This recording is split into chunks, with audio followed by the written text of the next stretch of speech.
आप सल्लल्लाहु अलैहि वसल्लम एक ही रात में स्टार्स, प्लैनेट्स, गैलेक्सीज को क्रॉस करते हुए जमीन से आसमान की तरफ गए। अब अल्लाह ने कुरान में एक जगह फरमाया है कि जमीन और आसमान के दरमियान हर चीज अल्लाह को सजदा करती है, विच मीन्स सारे stars, galaxies, planets, mountains, trees. लेकिन ये कैसे पॉसिबल है?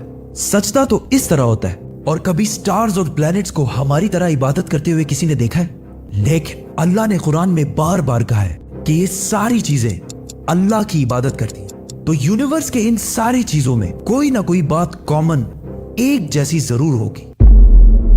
आज से बहुत साल पहले पूरी दुनिया का ये ख्याल था कि जमीन, अर्थ ही दुनिया का सेंटर है। और जमीन तो साकिन है बेटा, जमीन रोटेट करती नहीं है, जमीन गर्दिश नहीं करती। लेकिन आज से 400 साल पहले गैलीलियो, जो एक इटालियन साइंटिस्ट थे, उसने 2 लेंसेज को अलाइन करके रखा तो उसे पता चला कि ऐसे करने से दूर की चीजों को करीब से देखा जा सकता है। छोटे लेवल पर टेलीस्कोप्स दुनिया में पहले भी मौजूद थे, लेकिन इन्हें सिर्फ फौजी और समंदरी सफरों में यूज किया जाता था। लेकिन गैलीलियो ने इसी टेलीस्कोप को इंप्रूव करके इंसानों की तारीख में पहली दफा इसका रुख आसमान की तरफ किया, जिससे उसने दुनिया से पहली बार सूरज और चांद को बिल्कुल करीब से देखा। और गैलीलियो ने इन सारों की मूवमेंट को ऑब्जर्व करना शुरू किया। 1300 दुनियाओं को अगर मिला लिया जाए, इससे एक जुपिटर बनता है। गैलीलियो ने देखा कि ये भी बाकी प्लैनेट्स की तरह गोल है, लेकिन जुपिटर के ऊपर जो लाइट है वो महीने के डिफरेंट दिनों में बिल्कुल बदल रही है। और उसने देखा कि वीनस और सैटर्न का भी यही हाल है। अब ये सब कुछ तभी पॉसिबल था कि अगर ये सारी चीजें सूरज के गिर्द घूम रही हो, दुनिया के नहीं।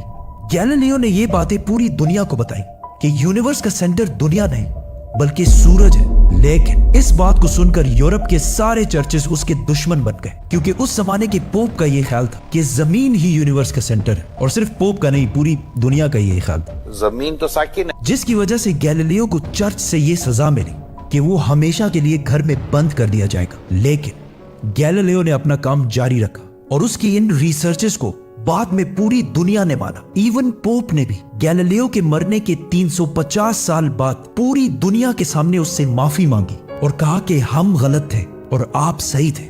आहिस्ता आहिस्ता हमें पता चला कि जमीन यूनिवर्स का सेंटर नहीं है, बल्कि ये सूरज के गिर्द घूमती है। और सूरज भी कोई इतनी बड़ी चीज नहीं है, बल्कि सूरज तो इसके जैसे अरबों खरबों स्टार्स की तरह मिल्की वे गैलेक्सी का एक छोटा सा हिस्सा है। और ये मिल्की वे गैलेक्सी अरबों स्टार्स से बनी हुई है, और ये सारे बिलियंस ऑफ स्टार्स एक ही सर्कल में घूम रहे हैं। हम तो सूरज के गिर्द घूम रहे हैं, तो सूरज जैसे अरबों खरबों स्टार्स मिलकर किसके गिर्द घूम रहे हैं? Super massive black hole. Have a supermassive black hole at their center. इस ब्लैक होल ने, जो हमारे सूरज से 40 लाख टाइम्स बड़ा है, ने पूरी गैलेक्सी को एक गोल सर्कल में रखा हुआ है। जिस तरह हमारे सूरज ने जमीन, जुपिटर, मार्स, इन सारे प्लैनेट्स को एक सर्कल में रखा हुआ है। लेकिन ये गैलेक्सी भी कोई इतनी बड़ी चीज नहीं है, बल्कि ये लाखों और गैलेक्सीज को मिलाकर एक छोटे से क्लस्टर का एक छोटा सा हिस्सा है। ये लाखों गैलेक्सीज मिलकर एक क्लस्टर बनाते हैं, और ये क्लस्टर भी कोई इतनी बड़ी चीज नहीं है, बल्कि इस जैसे लाखों क्लस्टर्स मिलाकर एक सुपर क्लस्टर बनता है। और ऐसे हजारों सुपर क्लस्टर्स और भी मौजूद है। अब आपने ये नोट किया कि इन सारे स्टार्स, गैलेक्सीज, प्लैनेट्स में एक चीज कॉमन है कि इस पूरे यूनिवर्स में हर चीज किसी न किसी दूसरे ऑब्जेक्ट के गिर्द घूम रही है। और जब रसूलुल्लाह सल्लल्लाहु अलैहि वसल्लम भी आसमानों की तरफ गए तो उन्होंने बैतुल मामूर में फरिश्तों को नमाज पढ़ते हुए नहीं देखा, वो भी किसी चीज के गिर्द घूम रहे थे। लेकिन घूमने का इबादत से क्या ताल्लुक है? अल्लाह ने तो कहा है कि ये सारी चीजें इबादत करती हैं। आपको पता है अल्लाह ने ये बात किस सूरत में कही है? सूरह हज में। हज में मुसलमान पूरी दुनिया से इस्लाम की सबसे मुकद्दस और होली जगह काबा के पास जाते हैं और बार बार इसके गिर्द घूमते हैं। अब इस सर्कल करने का मतलब क्या है?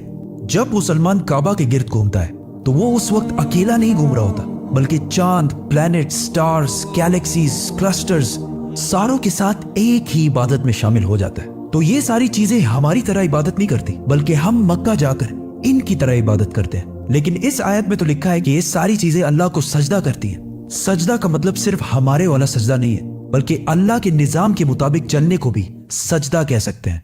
लेकिन अल्लाह ने इस आयत में सिर्फ स्टार्स, गैलेक्सीज और प्लैनेट्स का नहीं कहा, बल्कि हर चीज, पहाड़, दरख्त, जानवर, सब का कहा है।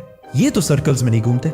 आज से हजारों साल पहले एंशिएंट ग्रीस में ये कॉन्सेप्ट बना कि कायनात की हर चीज एक बहुत ही छोटे पार्टिकल एटम से बनी हुई है, जिसको फिर 2000 साल तक पूरी दुनिया भूल गई। लेकिन आज से 200 साल पहले इस कॉन्सेप्ट पर रिसर्च दोबारा शुरू हुई और साइंसदानों की रिसर्च से पता चला कि एटम सबसे छोटा पार्टिकल नहीं है, बल्कि इसके अंदर और भी पार्टिकल्स हैं, जैसे प्रोटॉन्स, न्यूट्रॉन्स, इलेक्ट्रॉन्स।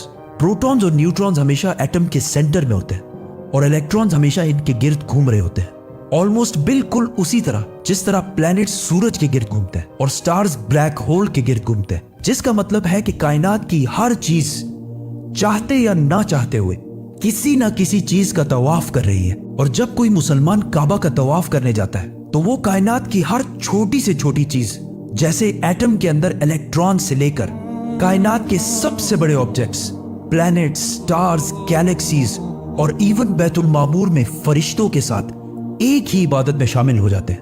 हो सकता है इसीलिए इस्लाम में तवाफ करना सबसे बड़ी इबादत है। तो जब सूरह हज में अल्लाह ने फरमाया कि ये सारी चीजें मेरी इबादत करती हैं, तो ये हमारी तरह इबादत नहीं करती, बल्कि हम मक्का में काबा का तवाफ करके इनकी तरह अल्लाह की इबादत करते हैं। लेकिन इन सारी चीजों का तवाफ करने का एक फिक्स टाइम है और जैसे ही ये टाइम पूरा होगा तब हर शख्स मालूम कर लेगा कि वो क्या लेकर आया है।